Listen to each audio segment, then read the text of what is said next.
یسوع مسیح کے پاک مبارک خوبصورت نام میں آپ سب کو سلام۔ سب تک آواز نہیں آ رہی؟ جی آپ سب کو سلام۔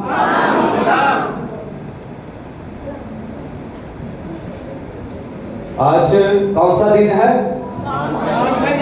پام سنڈے، کھجوروں کا اتوار۔ آج اس کی اہمیت کے بارے میں سیکھیں گے کہ بائبل مقدس میں اس دن کی کتنی اہمیت ہے۔ خداوند یسوع مسیح کے زمینی زندگی کے آخری ہفتہ کے دنوں کا آغاز ہوتا ہے کھجوروں کی اتوار سے۔ تو یہ ہفتہ جو ہے اس کو کچھ لوگ غم کا ہفتہ کہتے ہیں، کچھ لوگ اسے پیشن ویک کہتے ہیں، کچھ لوگ اسے خداوند کا ہفتہ کہتے ہیں، کچھ لوگ اسے پام سنڈے یعنی اس کا پہلا دن جو ہے اس کو کہتے ہیں، اور کچھ لوگ اسے سلیکشن ڈے بھی کہتے ہیں، یعنی اسے مختلف ناموں سے پکارا جاتا ہے۔ تو آپ اندازہ کر سکتے ہیں کہ یہ جو ہفتہ ہے یہ بہت ہی اہمیت کا حامل ہے، اس کی امپورٹنس ہے، اس کے ہر دن کی اہمیت ہے۔ تو اس لیے ہم ہر دن کے بارے میں سیکھیں گے کہ یہ دن جو خداوند یسوع مسیح کی زندگی سے جڑا ہوا ایک دن ہے، اور آج پام سنڈے کے حوالے سے ہم بائبل مقدس میں سے سیکھیں گے۔ تو پہلا حوالہ جو بائبل مقدس میں سے پڑھیں گے وہ ہے متی کی انجیل، متی رسول کی انجیل، اس کا 21واں باب اور اس کی پہلی آیت سے۔ اور جب وہ یروشلم کے نزدیک پہنچے اور زیتون کے پہاڑ پر بیت فگے کے پاس آئے تو یسوع نے 2 شاگردوں کو یہ کہہ کر بھیجا کہ اپنے سامنے کے گاؤں میں جاؤ، وہاں پہنچتے ہی ایک گدھی کا بچہ، ایک گدھی بندھی ہوئی اور اس کے ساتھ بچہ پاؤ گے، انہیں کھول کر میرے پاس لے آؤ، اور اگر کوئی تم سے کچھ کہے تو کہنا کہ خداوند کو ان کی ضرورت ہے، وہ فی الفور انہیں بھیج دے گا۔ یہ اس لیے ہوا کہ جو نبی کی معرفت کہا گیا تھا وہ پورا ہو کہ سہون کی بیٹی سے کہو کہ دیکھ تیرا بادشاہ تیرے پاس آتا ہے، وہ حلیم ہے اور گدھے پر سوار ہے، بلکہ لادو کے گدھا پر، بچے پر۔ پس شاگردوں نے جا کر جیسا یسوع نے ان کو حکم دیا تھا ویسا ہی کیا، اور گدھی اور بچے کو لا کر اپنے کپڑے ان پر ڈالے اور وہ ان پر بیٹھ گیا۔ اور بھیڑ میں کہ اکثر لوگوں نے اپنے کپڑے راستہ میں بچھائے اور اوروں نے درختوں سے ڈالیاں کاٹ کر راہ میں بھی پھیلائی، اور بھیڑ جو اس کے آگے آگے جاتی اور پیچھے پیچھے چلی آتی تھی پکار کر کہتی تھی ابن داؤد کو ہوشنا، مبارک ہے وہ جو خداوند کے نام پر آتا ہے، عالم بالا پر ہوشنا۔ اور جب وہ یروشلم میں داخل ہوا تو سارے شہر میں ہلچل پڑ گئی اور لوگ کہنے لگے یہ کون ہے؟ بھیڑ کے لوگوں نے کہا یہ گلیل کے ناصرت کا نبی یسوع ہے۔ خداوند کے کلام کے پڑھے سنے اور قبول کیے جانے پر خداوند کی کثرت کے ساتھ برکت ہو، سب کہیں آمین۔ پام سنڈے، کھجوروں کا اتوار، یہی مضمون ہے، اور یہ ہفتے کا پہلا دن ہے۔ ہفتے کا پہلا دن کون سا دن ہوتا ہے؟ ہمارے لحاظ سے ہفتے کا جو پہلا دن ہے وہ ہے پیر، سوموار، لیکن یہودی کیلنڈر میں جو ان کا ہفتہ ہوتا ہے اس کا پہلا دن جو ہے وہ اتوار کا دن ہے۔ اور جو سبت کا دن ہے وہ ہفتہ کا دن ہے. تو یاد رکھیں کہ یہ دو دن ان میں فرق ہے. لوگ کچھ دونوں کو اکٹھا کر دیتے ہیں اور وہ اسے ایک ہی نام دیتے ہیں سبت کا دن. ذہن میں رکھیں کہ سبت کا دن جو ہے وہ ہفتے کا دن ہے اور اتوار کا دن جو ہے وہ ہفتے کا پہلا دن ہے, خداوند کا دن ہے. اور اسی لیے شاگردوں نے بھی اس دن کو چن لیا, یعنی ہفتے کا پہلا دن جب اس کا ہفتے کا آغاز ہی ہو تو پہلے دن وہ عبادت کرے اور ہفتے کا آغاز کرے. اس لیے اب سے لوگ جو ہے وہ اتوار کو ہی عبادت کر رہے ہیں اور یہ ہفتے کا پہلا دن ہے. تو سنڈے, پام سنڈے جس کو کہا جاتا ہے, کھجوروں کا اتوار, اسی دن کو ہے, اتوار کے دن کو, ہفتے کے پہلے دن کو. اور یہ دن نہایت اہمیت کا دن ہے. یہ اس دن کی ایک امپورٹنس ہے, اس دن کی ایک اہمیت ہے, اس دن کی ایک سگنیفیکینس ہے. اس دن کو منانا چاہیے, اس دن کو سیلیبریٹ کرنا چاہیے.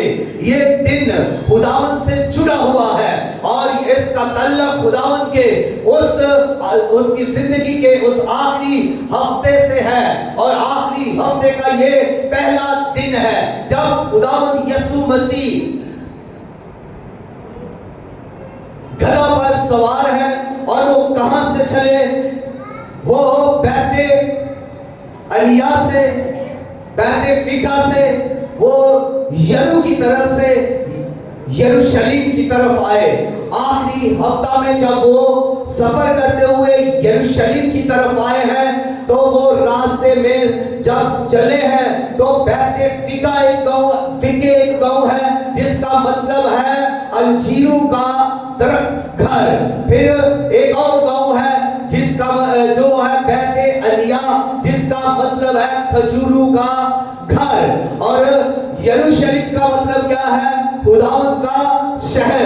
اور اس کے اندر ایک اور شہر ہے بیت الہم اس کا مطلب ہے روٹی کا گھر. تو اب خداوند یسوع مسیح اپنے شاگردوں کے ساتھ وہ یروشلیم کو چلتے ہیں, یعنی کہ وہ یہاں سے چلتے ہیں یروشلیم کی طرف. جب وہ چلتے ہیں تو راستہ میں وہ ایک پہاڑ کے اوپر سے گزرتے ہیں اور اس پہاڑ کا نام ہے کوہ زیتون, یعنی زیتون کا پہاڑ. اس زیتون کو اس لیے زیتون کہتے ہیں کہ اس کے اوپر بہت سارے زیتون کے درخت ہیں اور خداوند یسوع مسیح یہاں پر اکثر آیا جایا کرتے تھے. اور جب بھی سے یروشلیم کو جاتے تو سب سے پہلے یروشلیم میں داخل ہونے سے پہلے اس پہاڑ پر سے چڑھ کر نیچے اترنا ہوتا تھا. اور خداوند یسوع مسیح بھی اس پہاڑ پر چڑھے اور اس کے بعد پھر وہ نیچے کی طرف آئے. تو نیچے جو ہے وہ ہے ایک وادی, جس وادی کو کدرون کی وادی کہتے ہیں. اور یہ وہ وادی ہے جہاں پر مردے دفن ہیں.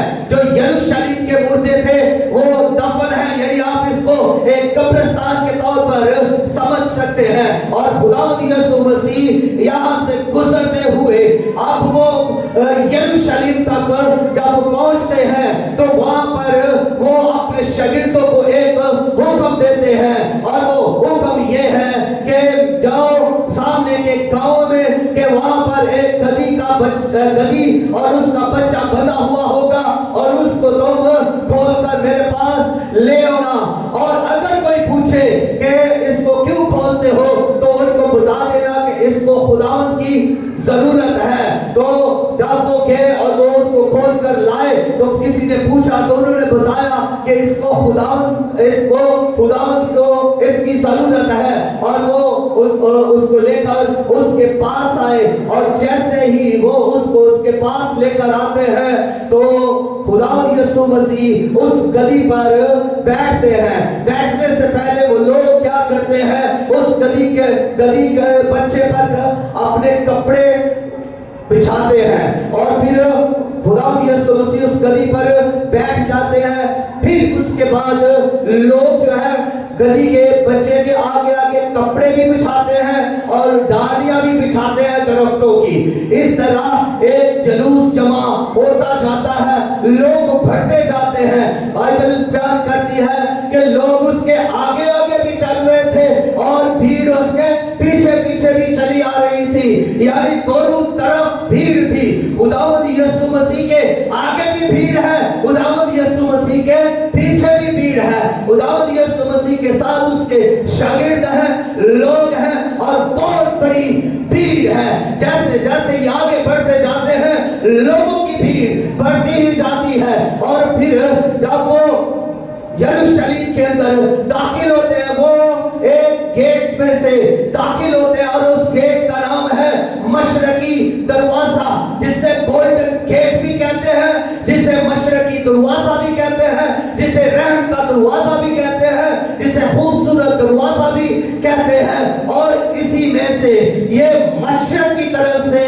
दाखिल होकर ये यरूशलेम के अंदर आते हैं और एक बड़ी भीड़ इनके साथ है। छोटी भीड़ नहीं, बहुत बड़ी। और वो भी लोग भी उस भीड़ के अंदर हैं जिन्होंने शिफा पाई थी। वो भी लोग इसके अंदर हैं जो खुदावंद यीशु मसीह के की मुखालफत कर रहे थे। वो भी इसमें शामिल थे जो आलम और फकीह फरीसी और शरा के आलिम थे, वो भी इसमें थे। और वो अब यहाँ पर लोगों की मुख्तलिफ आवाजें हैं। तो वो जो शरा के आलिम हैं, वो जो मुखालफत कर रहे हैं, वो ये कहते हैं कि जहान इसका पैरों हो चला। अब वो अंदर से झुलस रहे हैं, उनके मुंह उतरे हुए हैं, उनके अंदर बगावत है, वो हसरत से भरे हुए हैं, वो जैसी लोग हैं, उनके अंदर कड़वाहट है और वो यीशु से नफरत करते हैं। वो यीशु की तालीम से भी नफरत करते हैं, यीशु के कामों से भी नफरत करते हैं। और उनको ये जरा भी पसंद नहीं कि यीशु के पास इतनी भीड़ आए, यीशु के पास इतने लोग जमा हो। उनको ये बर्दाश्त नहीं होता, वो इसको बर्दाश्त नहीं कर पाते और वो कुड़ते हैं, वो जलते हुए ये कहते हैं कि जहान इसका पैरों हो चला, तुमसे तो कुछ बन नहीं पड़ता। अब वो इसके अंदर आप अंदाजा कर सकते हैं कि कितनी दुश्मनी और जेलसी और हसद भरा हुआ है। अब इसके अलावा भी और आवाजें देते हैं, जब लोग चला रहे हैं, लोग बुलंद आवाज से पुकार रहे हैं, ओ शना, ओ शना, ओ शना, हमें निजात दे। और जब वो पुकारते ही जा रहे हैं तो फिर से आवाज आती है और फकीहों फरीसियों में से कि इनको चुप करवा। खुदावंद यीशु मसीह कहते हैं, अगर आज ये चुप हो गए तो फिर पत्थर चला उठेंगे। हालेलुया। आज अगर ये चुप हो गए तो फिर पत्थर चला उठेंगे। प्रस्तश का मौका एक बार ही मिलता है, आपको भी एक बार ही ये मौका मिला है इस जिंदगी में कि आप यीशु के लिए चिल्लाएं, आप यीशु को जला दें, आप यीशु के लिए प्रस्तश करें, आप यीशु के लिए अपनी आवाजों को बुलंद करें। ये जिंदगी एक बार मिली है और इस जिंदगी में आप यीशु को जला देने के लिए इस जमीन पर छोड़े गए हैं। अभी आपके पास वक्त है कि आप प्रस्तश करें, आप उसकी तमजीद करें, आप उसे सजदे करें, आप उसे जलाल दें। ये एक बड़ी भीड़ यीशु को जलाल दे रही है और वो ये कह रही है, मुबारक है वो जो खुदावंद के नाम पर आता है। यानी वो उसको अपना बादशाह बनाते हैं, वो उसको अपना बादशाह तस्लीम करते हैं कि इस्राएल का बादशाह यही है, यही हमें निजात देगा, यही हमें रहाई देगा, यही हमें दुश्मनों से आजाद करेगा और ये हमारा बादशाह होगा। और यहाँ से एक और आवाज आती है और वो ये आवाज है कि ये कौन है। फिर लोग पूछते हैं कि ये कौन है। उनको बताया जाता है कि ये वो है जिसने लाजर को जिंदा किया, ये वो है जो जिसने बेवा के बेटे को जिंदा किया, ये वो है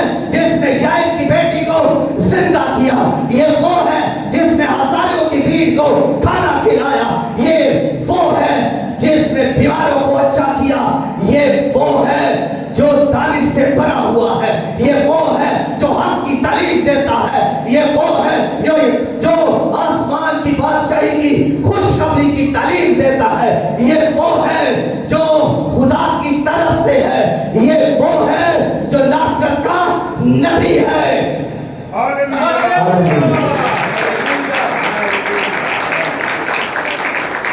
لوگ سوال کرتے ہیں یہ کون ہے؟ یہ ناصرت کا نبی ہے۔ کچھ لوگوں کو اتنا ہی پتا ہے کہ یسوع ایک نبی ہے، یہ صرف ناصرت کا نبی ہے۔ لوگ محدود کر رہے ہیں خداوند یسوع مسیح کو۔ لوگوں کی مینٹالٹی یہ ہے، لوگوں کے پاس علم اتنا ہے، لوگوں کے پاس انفارمیشن اتنی ہے، جتنی انفارمیشن ہے ان کے پاس یسوع اتنا ہی ہے۔ جن کے پاس یسوع کے بارے میں نالج تھوڑا ہے، ان کے پاس یسوع مسیح کی شخصیت تھوڑی ہے۔ ان کے پاس صرف اتنا نالج تھا کہ یہ ناصرت کا نبی ہے، تو مطلب کہ وہ اس کو ایک اور نبیوں کی طرح نبی ہی تسلیم کرتے ہیں۔ انہوں نے اس کی ہستی کو چھوٹا کر دیا، انہوں نے اس کی قدرت کو چھوٹا کر کے بیان کر دیا، اس نے اس کی الوہیت کو چھوٹا کر کے بیان کر دیا۔ وہ ایک نبی ہے بس۔ لیکن جو یہ کہتے ہیں کہ وہ خدا ہے، لیکن جو یہ کہتے ہیں کہ وہ کلمہ خدا ہے، وہ مولود مقدس ہے، وہ آفتاب صداقت ہے، وہ مظہر کبریا ہے، وہ مبدأ انوار ہے، وہ نور خدا ہے، وہ خدا کا پرتو ہے، خدا کے جلال کا پرتو ہے، اور اس کے ذات کا نقش ہے۔ وہ خدا میں سے خدا ہے، وہ آسمان میں بھی ہے، وہ زمین پر بھی ہے، وہ ہوا جا ہے، وہ ہر جگہ ہے، وہ حاضر و ناصر ہے، وہ غائب کو بھی جانتا ہے، وہ دل کے اندر کو بھی جانتا ہے، وہ گردوں کو بھی جانتا ہے، اور وہ خیالوں کو بھی جانتا ہے۔ وہ عالم الغائب ہے، وہ قادر مطلق ہے، وہ قوت کا منبع ہے، وہ زندگی کا مبدا ہے، وہ ہماری ضرورتوں کا مداوا ہے۔ جتنا بیان کریں گے، جتنا نالج آپ کے پاس ہوگا، آپ کی قوت اتنی بڑھے گی، آپ کی پہچان جتنی بڑھے گی، آپ اتنا ہی زیادہ آپ خداوند کے قریب جائیں گے، اور خداوند سے اتنی ہی زیادہ برکت کو رسید کریں گے۔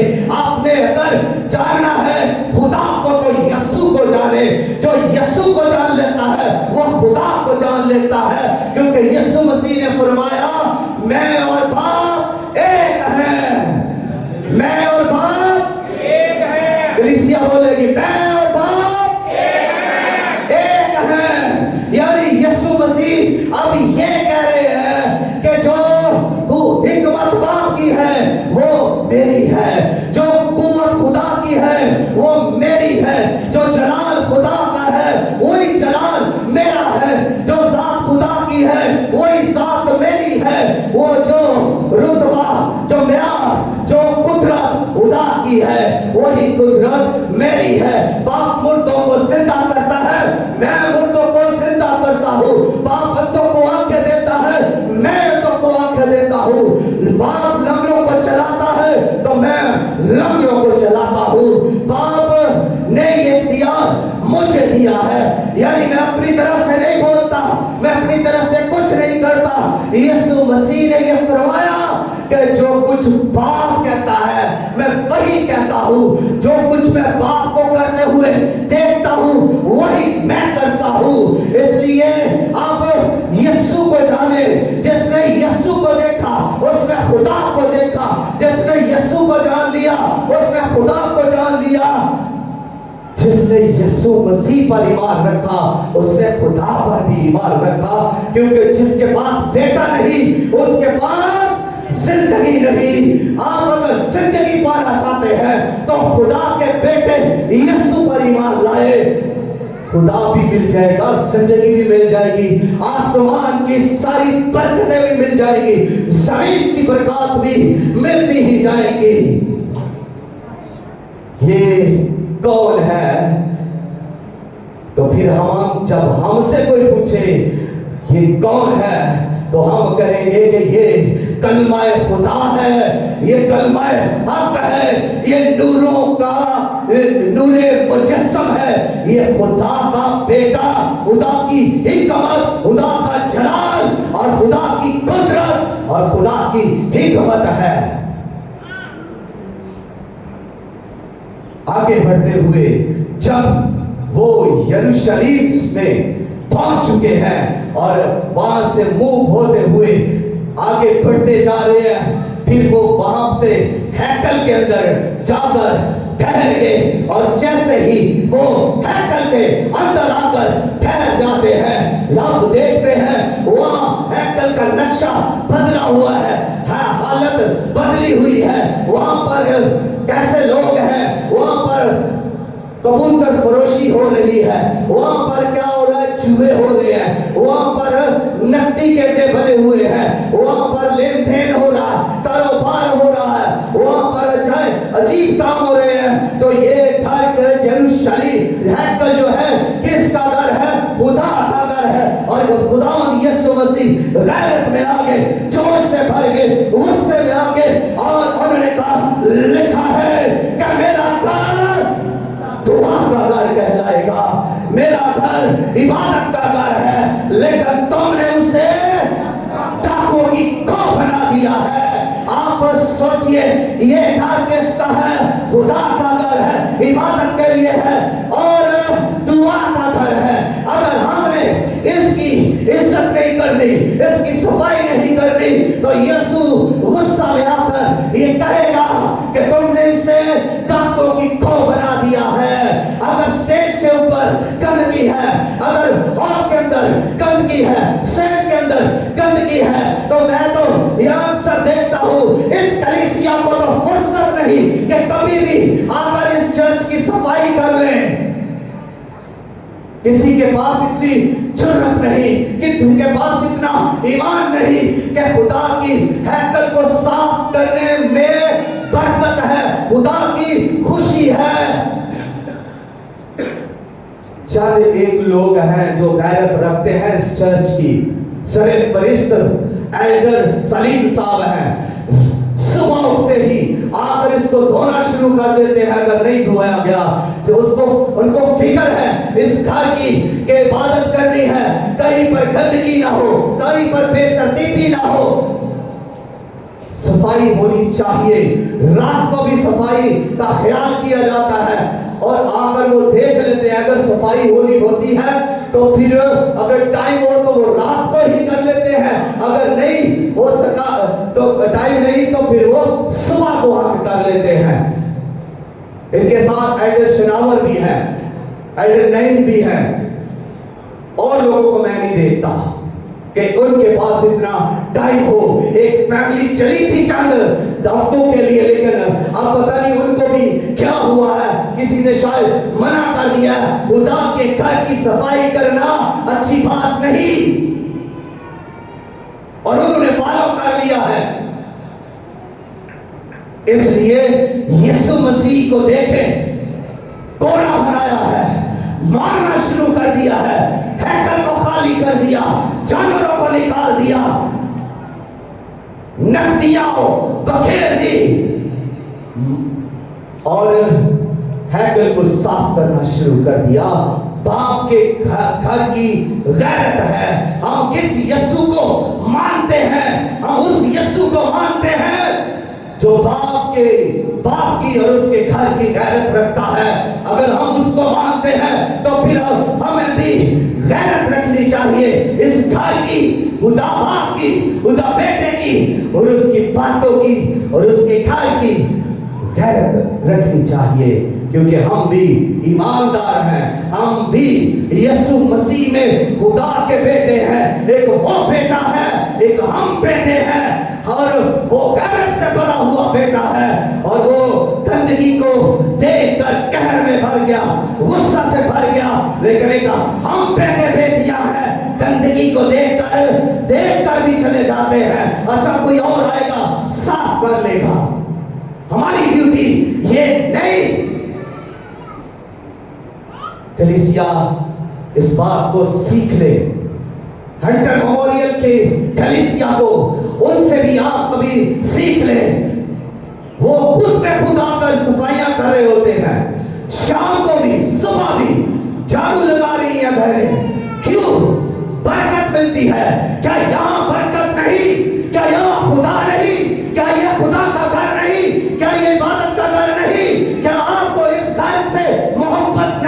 क्या इस घर की आपकी नजर में कोई वैल्यू नहीं? खुदा के बेटे को इस घर की वैल्यू है, वो मौजूद है, और वो उसको बरकत देता है। जो इस घर की गैरत रखता है वो उसको बरकत देता है, और उससे खुश है जो इस घर की सफाई का ख्याल रखता है। हालेलुया। God bless you.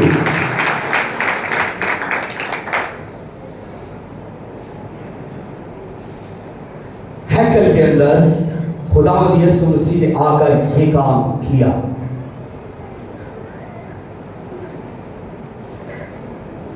अब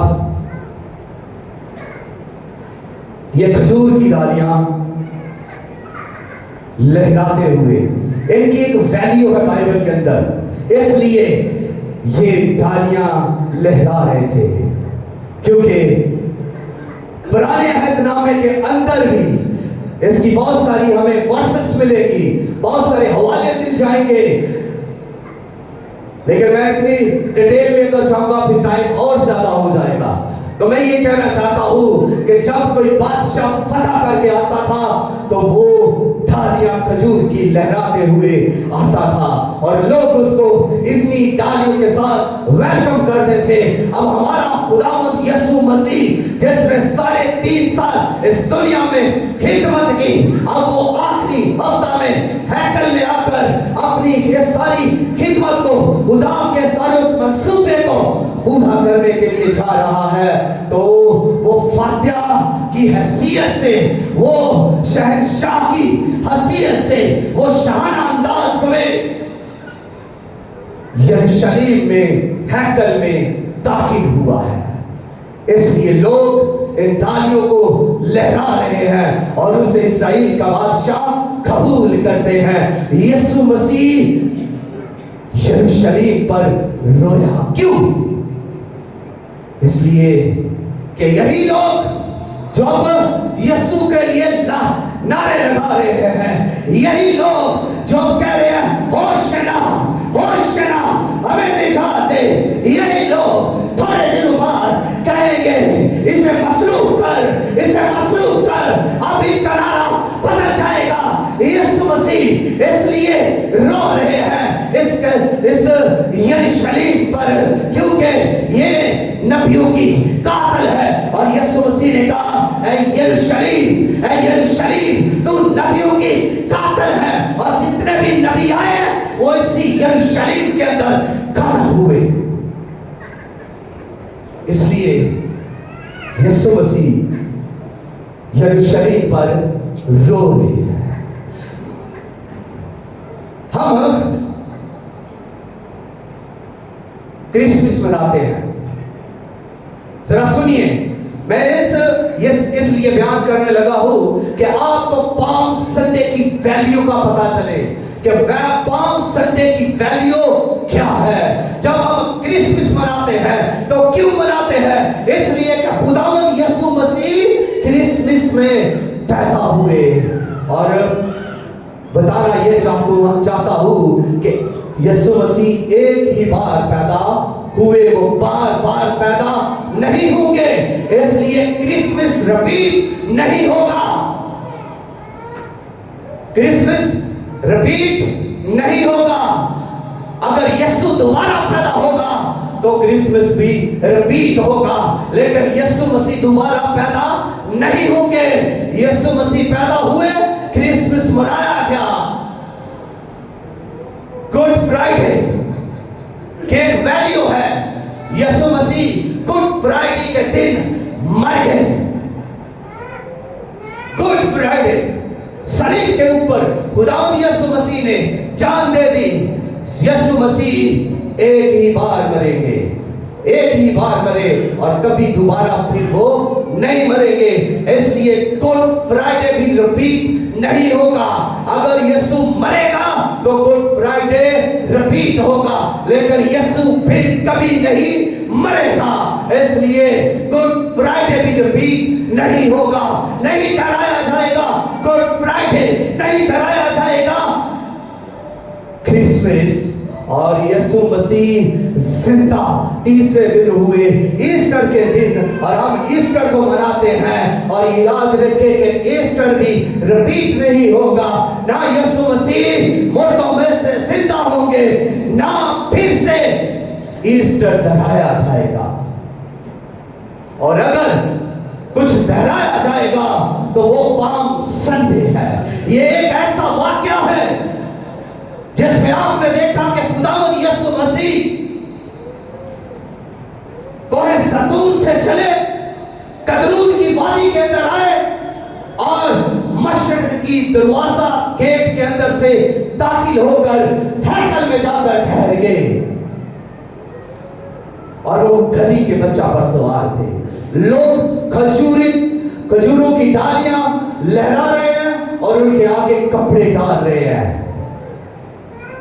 जब खुदावंद यीशु मसीह अब दोबारा आएंगे, मैं आपको यहां पर लेकर चलता हूं फिर मुकाशवा पर।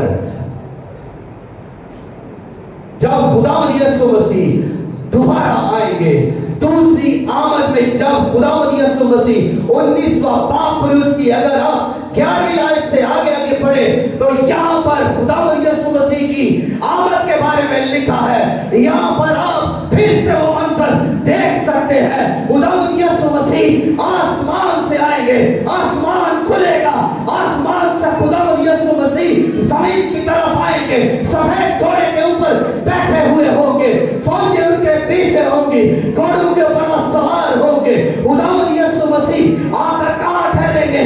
कोहे ज़ैतून के ऊपर आकर वो अपने पांव का तलवा टिकाएंगे और यहाँ पर से वो आपको आगे ट्रैवल करेंगे।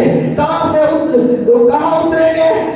कदरून की वादी में। कोहे ज़ैतून पर उतरेंगे, कोहे ज़ैतून फट जाएगा, दो हिस्सों में फट जाएगा। एक हिस्सा मशरक की तरफ चला जाएगा, एक हिस्सा मगरब की तरफ चला जाएगा और दरमियान में बड़ी वादी होगी जो कदरून की वादी है।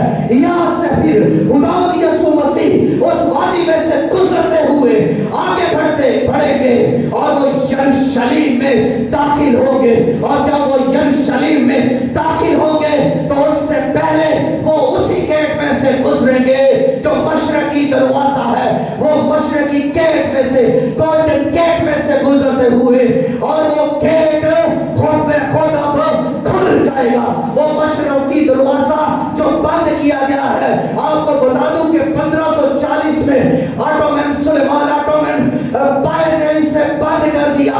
1540 के में इसे बंद कर दिया गया कि कोई अब इस गेट में से गुजर नहीं सकता। और फिर एक और जंग हुई इस्राएल की उर्दन के साथ। उर्दन और इस्राएल की जंग थी 1967 में। ये एक हफ्ता 7 दिन जंग रही और जब यहूदी ये जंग हार रहे थे तो फौजियों ने कहा आलमू से कि इस मशरकी गेट को खोल दो तो हम ये जंग जीत सकते हैं। अरबियों ने कहा तुम जंग जीतो या जंग हारो, ये दरवाजा नहीं खुल सकता। रब्बी मसाया का इंतजार कर रहे हैं। वो हर साल यही कहते हैं कि अगले साल यरूशलेम में, लेकिन जो मसीही हैं वो भी यही कहते हैं कि अगले साल यरूशलेम में, हमारा नया यरूशलेम जो यीशु के साथ है, हम हर साल उम्मीद लगाए हुए हैं हमारा खुदावंद इस साल आने वाला है, हमारा खुदावंद इस साल आने वाला है। और हम इस उम्मीद पर हैं कि वो जल्द आने वाला है, क्योंकि उसका वादा है कि मैं जल्द आने वाला हूँ। और जब वो आएगा तो हम उसके साथ उस नए यरूशलेम में होंगे। उनका स्लोगन यह है कि अगले साल यरूशलेम में, हमारा स्लोगन भी यही है कि हम अगले साल यरूशलेम में यानी खुदावंद के साथ होंगे। वो कहते हैं कि इसमें से कोई अभी तक मसाया यानी मसीहा नहीं गुजरा, लेकिन मसीही कहते हैं मसीहा तो इसमें से गुजर गया। वो गधे पर सवार होकर इसमें से गुजर गया। और वो मसीही ये भी कहते हैं कि वो फिर घोड़े पर सवार होकर इसी में से गुजरेगा, इसी मशरकी दरवाजा में से खुदावंद यीशु मसीह गुजरेंगे। और जब यीशु मसीह जब वो इस दरवाजे में से गुजरेंगे और यरूशलेम में आएंगे, तो देखिए जरा यहाँ पर जो खुदावंद यीशु मसीह की पिक्चर दिखाई गई है। आप खुदावंद यीशु मसीह कोई गधी के बच्चे पर सवार नहीं होंगे, आप खुदावंद यीशु मसीह कोई गालियां खाने वाले और तमाचे खाने वाले और दाढ़ी कुटवाने वाले और वकील और सलीब पर चढ़ने वाले नहीं होंगे, बल्कि आप खुदावंद यीशु मसीह सफेद घोड़े पर आ रहे हैं और खुदावंद यीशु मसीह के साथ उसके लश्कर आसमान से आएंगे। और खुदावंद यीशु मसीह ने सफेद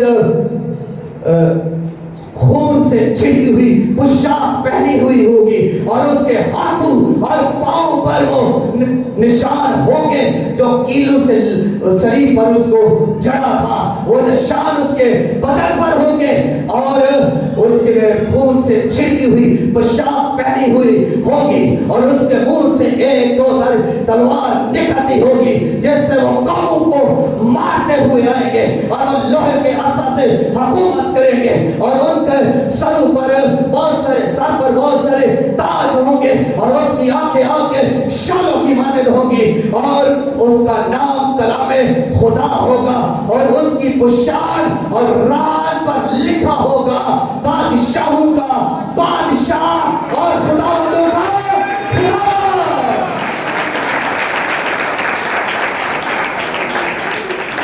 इसी मशरकी गेट में से गुजरते हुए यीशु मसीह यरूशलेम में आएंगे और कौमों का इंसाफ करेंगे, लोहे के साथ से हुकूमत करेंगे और कोई उनके सामने ठहर नहीं सकेगा। मैंने क्या कहा कि पाम संडे दोहराया जाएगा। आपने वही पिक्चर देखी कि खुदावंद यीशु मसीह कहां से चले, कोई ज़ैतून से कदरून की वादी में आए, मशरकी गेट से दाखिल हुए, हैकल में यानी यरूशलेम के अंदर आकर ठहर गए और जब वो दूसरी बार आएंगे तो यही सेम प्रोसेस होता जाएगा। और इसलिए उस वक्त भी यीशु मसीह सबसे बड़ा फातिहा होगा और वो नारा क्या है, उसकी रान और पोशाक के ऊपर क्या लिखा है, बादशाहों का बादशाह, खुदावंदों का खुदावंद। इससे बड़ा अब कोई नहीं, कोई बादशाह नहीं, कोई खुदावंद इससे बड़ा नहीं। ये फातिहा है और सबसे बड़ी फतह घर के लौटा है। उस वक्त यीशु सिर्फ इस्राएल का बादशाह था जब गधी के बच्चा पर सवार था। इस वक्त यीशु मसीह बादशाहों का बादशाह है। जितने भी बादशाह हैं सबका बादशाह और जितने भी खुदावंद बनकर बैठे हैं, कहीं अपने आप को लौट कहवाना चाहते हैं, यीशु मसीह सबका खुदावंद है, सबका, जमीन के नीचों का, जमीन के ऊपर वालों का और आसमानियों का, सबका वो खुदावंद है, बादशाह है। हमारा भी बादशाह। एक नारा लगाए, बादशाह का बादशाह यीशु बादशाह, बादशाह का बादशाह यीशु बादशाह। आइए अपने सर खुदावंद की हजूरी में झुकाएं और खुदावंद इस कलाम के वसीला से आप सबों को बरकत दे। दुआ के अंदर ठहरे थोड़ी देर के लिए, सभी बुलंद आवाज से दुआ करना शुरू कीजिए।